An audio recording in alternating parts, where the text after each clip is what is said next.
नमस्कार प्यारे बच्चों, आज हम पढ़ेंगे दुष्यंत कुमार की कविता साए में धूप। दुष्यंत कुमार जी का जन्म नवादा गांव उत्तर प्रदेश में 1933 ईस्वी में हुआ था। उनकी प्रमुख रचनाएं हैं सूर्य का स्वागत, आवाज़ों के घेरे, साए में धूप, जलते हुए वन का बसंत, एक कंठ विश्व आई, छोटे छोटे सवाल, आंगन में एक वृक्ष और दोहरी जिंदगी। इनकी मृत्यु हुई थी 1975 ईस्वी में। और देखिए, दुष्यंत कुमार का साहित्यिक जीवन इलाहाबाद से प्रारंभ हुआ। वहाँ की साहित्यिक संस्था परिमल की गोष्ठियों में वे सक्रिय रूप से भाग लेते थे। गोष्ठियाँ होती हैं बेटा, सेमिनार। तो जो एक संस्था थी परिमल, उस संस्था में ना सारे जो साहित्य से संबंधित लेखक और कवि, साहित्यकार सब इकट्ठा होते और अपने अपने भाव प्रस्तुत करते थे किसी भी विषय को लेकर, किसी भी प्रकरण को लेकर। और आजीविका कमाने के लिए इन्होंने आकाशवाणी के बाद मध्य प्रदेश के राजभाषा विभाग में भी काम किया। अल्प आयु में ही ये मृत्यु को प्राप्त हो गए, लेकिन उनके छोटे से जीवन में साहित्यिक उपलब्धियां बहुत सारी हैं। और सबसे ज़्यादा एक कंठ विश्व पाई हिंदी साहित्य की एक महत्वपूर्ण कृति है। अब देखिए बच्चे, साए में धूप, अब व्याख्या देखिए इसकी। ये एक गज़ल है। कहाँ तो तय था चिराग हरे घर के लिए, यहाँ चिराग मैसर नहीं शहर के लिए। पहले प्रसंग देखिए। प्रसंग में लिखोगे प्रस्तुत शेर हमारी हिंदी की पाठ्य पुस्तक आरोह से लिया गया। यह शेर दुष्यंत कुमार जी के साए में धूप नामक गज़ल से लिया गया है।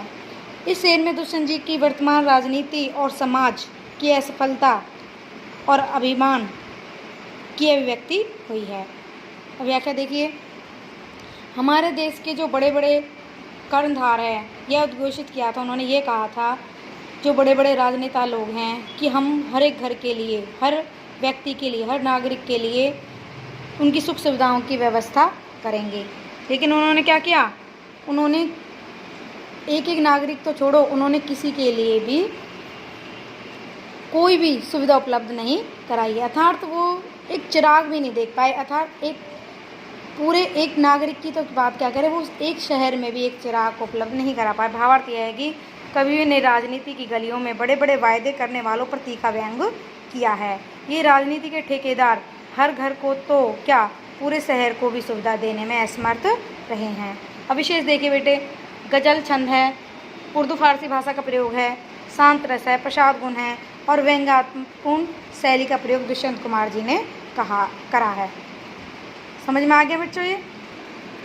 अब दूसरा देखिए बच्चों।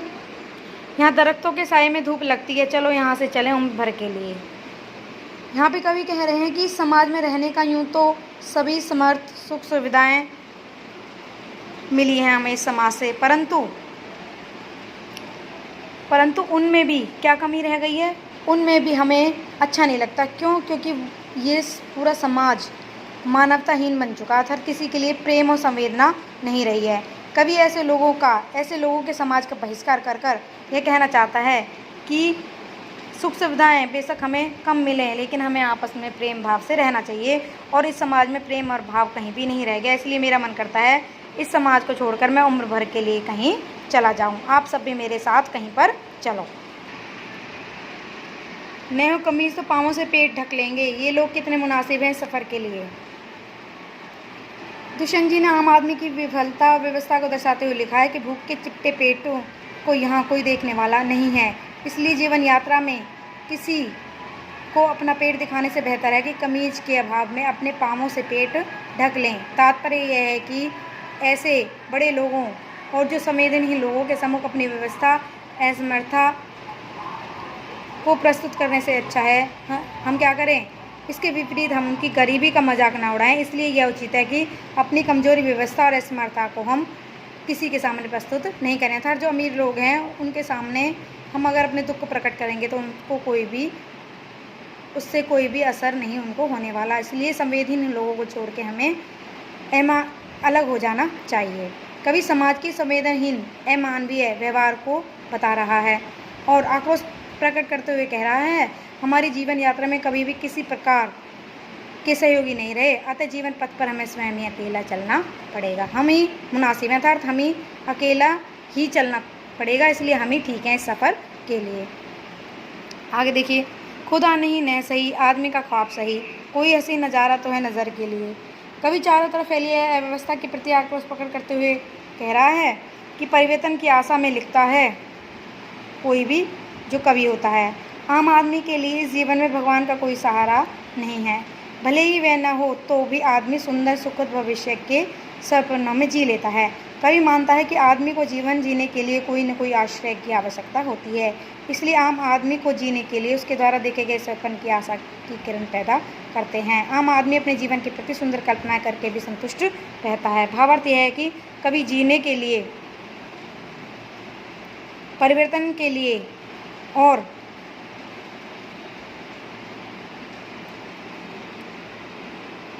हसीन नज़ारा तो है नज़र के लिए। और आगे कह रहा है, भावार्थ यह है कि कवि ये कहना चाह रहा है कि परिवर्तन के लिए आशाओं पर निर्भर होना हमारे लिए बहुत ज़रूरी हो गया। अब देखो अपने शब्दों में क्या कह सकते हैं। वो कह रहा खुदा नहीं मिला कोई बात नहीं, हम कोई ख्वाब तो देख ही सकते हैं, हम अपनी आंखों में कोई नज़ारा तो बसा सकते हैं, अर्थात तो कुछ आगे बढ़ने की सोच तो सकते हैं। ये इसका भावार्थ है। इसके बाद देखिए,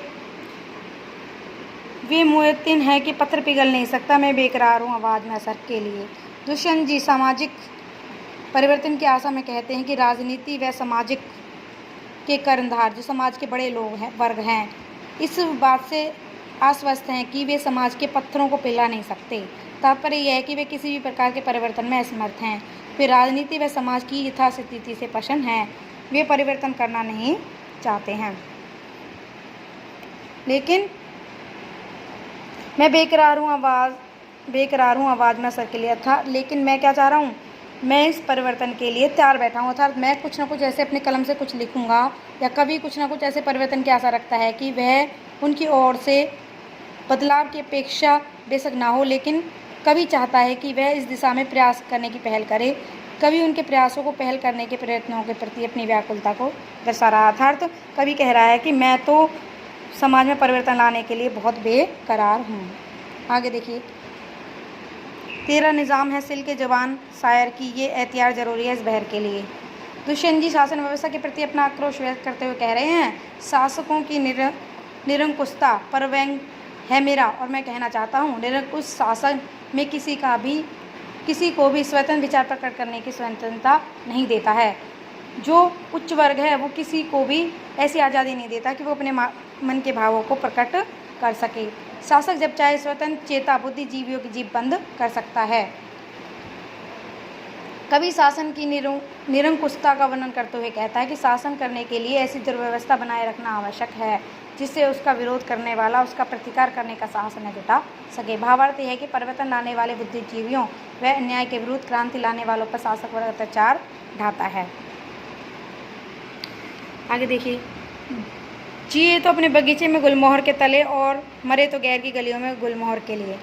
अब दुष्यंत जी ने स्वदेश में मानवता पर अत्याचार करने वालों पर व्यंग करा है कि वो कह रहे हैं कि यदि वे जीना ही चाहते हैं तो ऐसे लोगों के बीच जीना चाहिए जो एक दूसरे का दर्द समझे, एक दूसरे के प्रति जिनमें आत्मीयता हो, प्रेम हो, एक को आत्मीयता बनाकर सुख दें एक दूसरे को, उसकी छाया में मानवता का विस्तार होना चाहिए। ऐसी विचारधारा सबके अंदर होनी चाहिए। अर्थात भावार्थ यह है कि अन्यायी क्रूर अपना सगा संबंधी हो तो भी उसका त्याग कर देना चाहिए, अर्थात अच्छे लोगों के बीच में ही रहना चाहिए, और अगर अपने पराये अच्छे हैं तो उनके साथ भी हमें मिल जाना चाहिए, और अपने अगर गलत हैं उनसे दूर हो जाना चाहिए।